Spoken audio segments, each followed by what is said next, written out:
This is the Run Pod Option. I'm Marty. I'm Kyle. I'm Jeff. Follow us at Run Pod Option on Twitter. Email us, runpodoption@gmail.com. We have a lot to cover. A lot of stuff happened. I'm at a standing desk right now, so I'm excited. Jeff and Kyle, are y'all standing up? I'm pacing around my room right now. Oh, do you usually pace when you're recording? I kind of do. That explains a lot. Well, I have no pace, so, whatever. Syracuse's offense has no pace. That is true. So if you want to spend 30 seconds on your favorite sack of Tommy DeVito, go. It probably is happening right now. He's wearing a fucking flak jacket again this week, and he got taken out halfway through the game, and we got to see Clayton Welch. That was fun. It's a Monday evening. He's in the library studying, and someone just comes out of nowhere and just sacks him. Someone wearing a Pitt shirt just sacks him in the student hall. Ryan Alexander stood up from the desk and got called for false start. He stood up as the guy walked right by him and nailed his own quarterback. So the Syracuse game, one of the lowest notes because the ACC is crazy. That shit's crazy. We had. Oh, come on, guys! I'm standing up and I feel good, so I'm leaving it in. Jeff, fine. Jeff, sorry, it's cough. Jeff, how do you feel about Lovie Smith having a key victory before Jim Harbaugh? I really don't feel either way about it.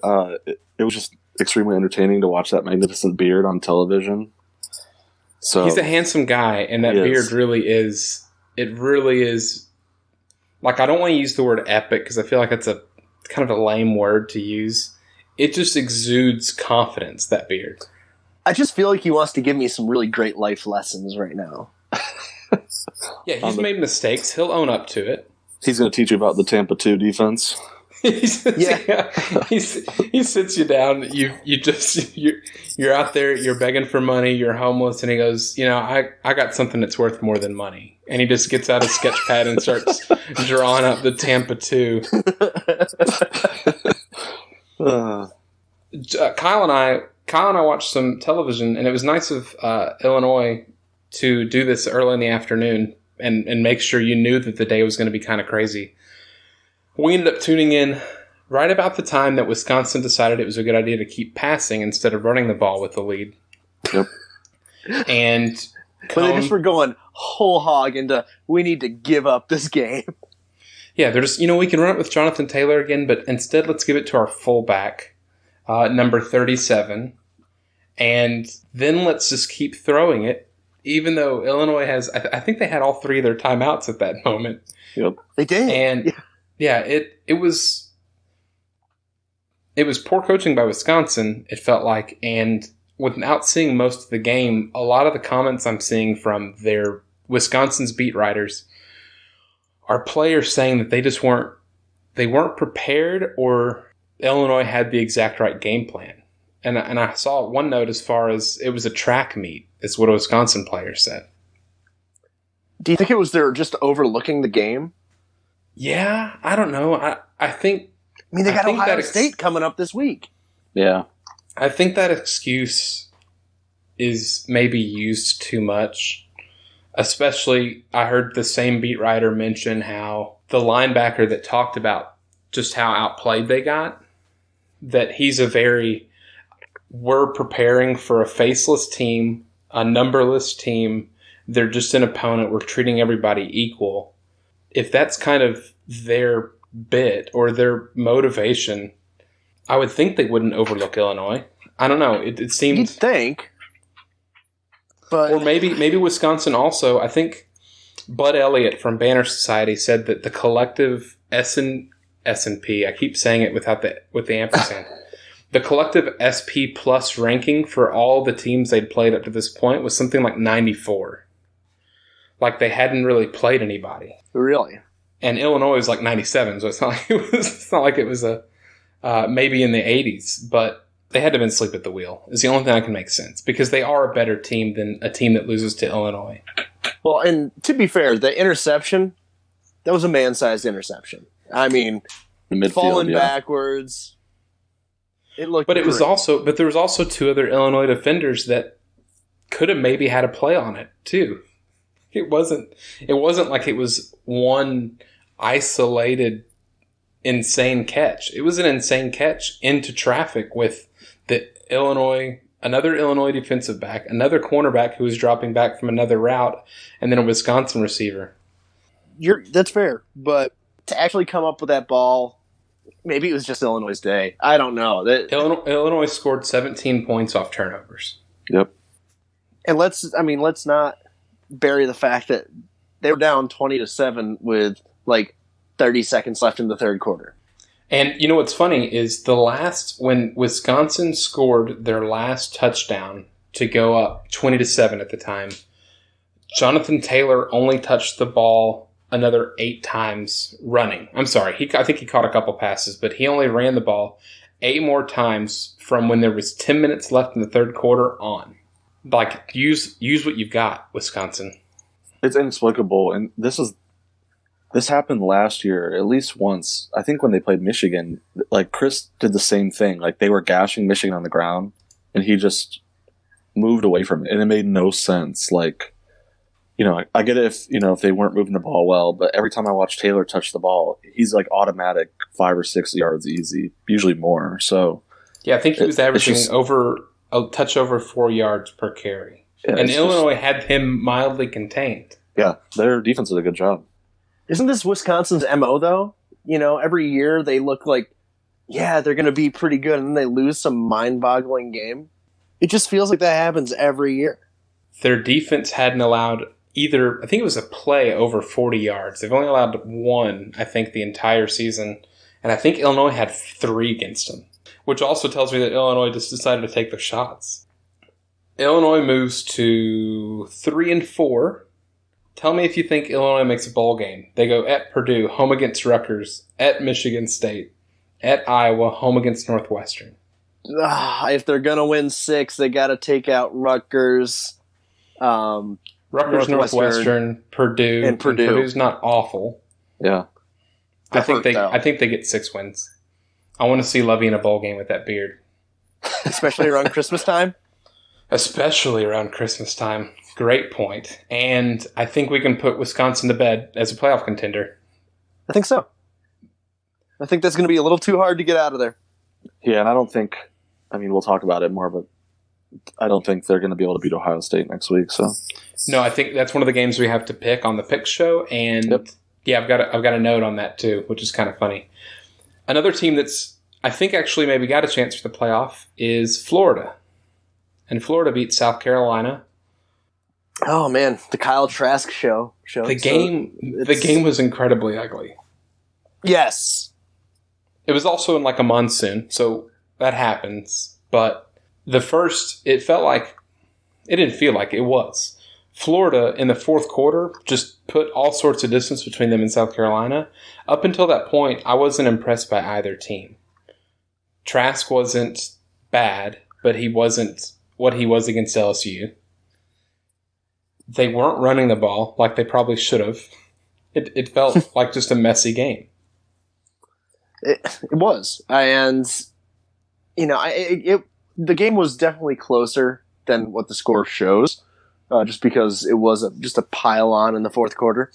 But I'd like to look at that 75-yard run that Florida had, because I have never seen a guy completely basically pull a jersey off of a guy's back, and then the analyst for ESPN say, I can see why it was a no call, because, he wasn't affecting the play, because he didn't move, he didn't turn, he was just running with him. And by that logic, a hold away from the ball shouldn't be called. Yeah, there was 2 penalties that they didn't call in that play specifically. One was the false start on the right tackle, and then the hold where the guy's running shoulder to shoulder with like they're a married couple running down the aisle together, has his arm around the South Carolina defender, but grabbing the back of his jersey and just holding him. His name looked way longer than it should have. Yeah. And the referee or the rules guy for ESPN said, well, it seemed like that guy was content to run alongside him, so I don't think that's a penalty. And it was the most blatant holding ever.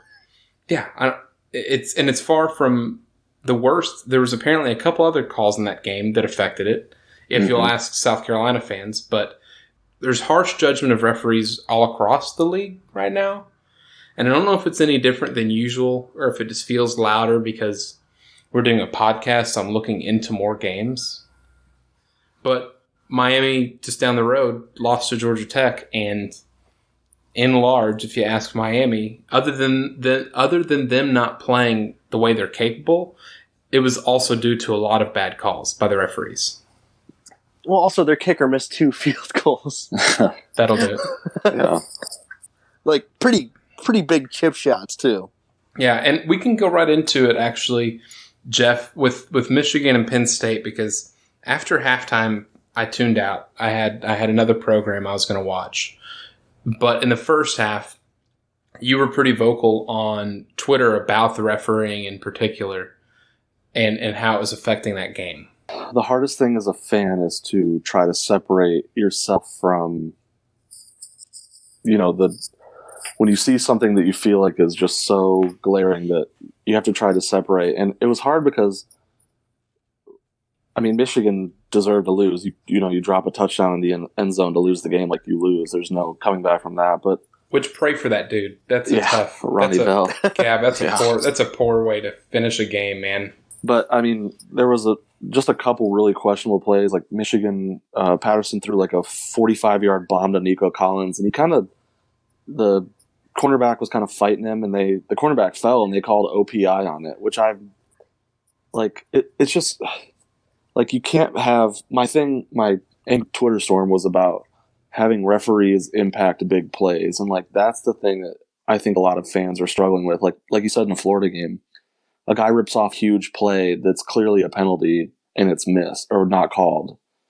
And it's, you're impacting really serious plays that can change the outcome of games. Like, yeah, some of the ticky-tacky shit, like holding and, blocking the back is one thing, but when referees are making big impacts on games, that's when I think a lot of fans have problems with it. It's also built into some offenses. There's probably 5 or 6 plays per weekend that are absolutely called by a team to try to draw pass interference on the defense. And that's a strategy because they know that there's a 50-50 chance with the refs. Even if it's almost completely obvious that it wasn't defensive pass interference. It's a knee-jerk reaction to throw the flag at that point. Yeah. Right. You ask your receiver to make sure there's contact, to not get too much separation, and ask the quarterback to put it within catchable distance, and maybe you get a defensive pass interference. Yeah, Michigan did that. In the second half, I don't think you guys caught it, but Michigan has 2 receivers that are over 6'3", probably 6'4", and there were multiple times where they were just getting mugged, but Patterson would chuck it and they would get a penalty on it. So I think it's smart. Like, you got to use things to your advantage. So if you have guys that are going to get mugged because they're 8 inches taller than the cornerback, then do what you got to do.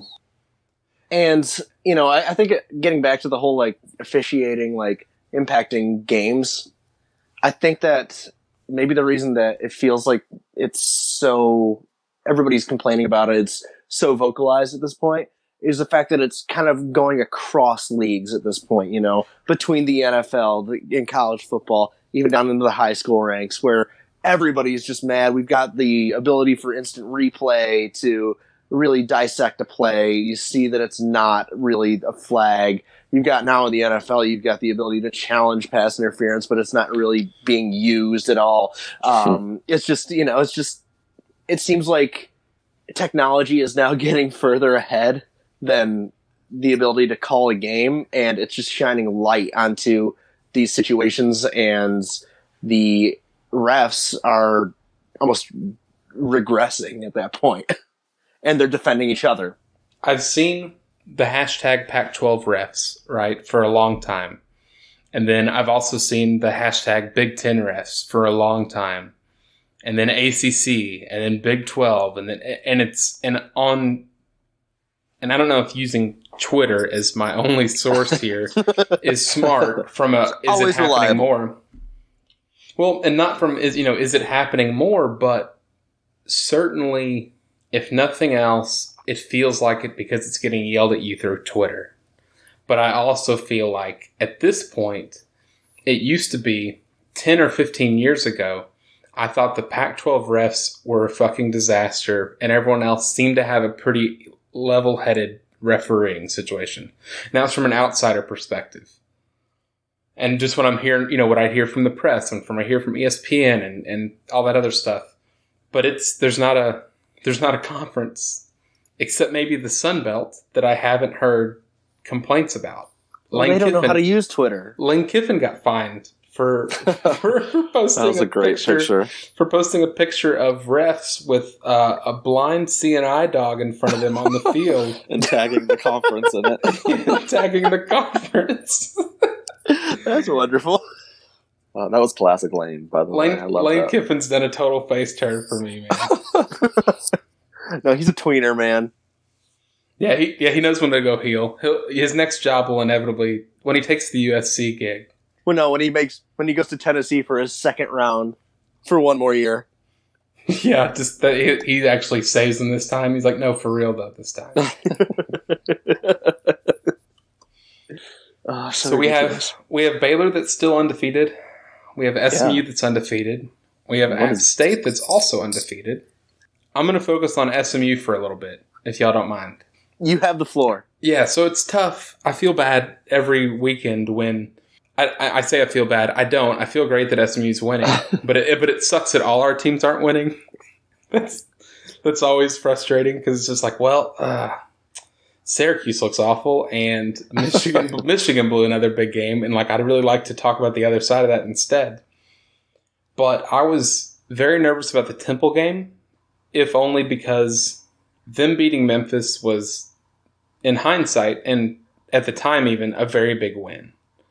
And Temple's a really good team, and I expected their defense to not shut down SMU necessarily, but I definitely didn't figure what would happen happened, which was SMU in every aspect of the game just dominated them. SMU was hitting field goals, they were hitting their extra points, and that is the hardest thing to do for the SMU right now. They were passing all over Temple. Temple was constantly stepping in their own bear trap, just dropping passes over and over and over again. I think it says a lot about SMU that they're well prepared, but I don't think they got the best Temple game. I don't think they got the best Temple team. And I think even if they did, they probably edge out a win there. But I'm still really nervous about SMU. And out of the Baylor, SMU, App State, and Minnesota, I still think SMU maybe loses first. Maybe Minnesota. Who does Minnesota have coming up? They have garbage. They play Rutgers this week, didn't they? It's frustrating when I want to watch a Minnesota game and then they play Rutgers and I'm like, well, I'll sit this one out. Does Rutgers somehow play every team in the Big Ten? Is that a thing that's happened at this point? It seems like every time I look, I feel like they've played every big team in the Big Ten this year. Hey guys, so after Jeff dogged out Minnesota, the recording stopped for him, and that's probably what he deserves, but unfortunately, that's not what you guys deserve, and we lost 20 minutes of recording because of it. I'm sorry. The pick show will be released on Wednesday. I appreciate y'all's patience as we kind of figure out some of these technical difficulties that we're having because we all are recording remotely. Thanks again. Follow us at RunPodOption on Twitter.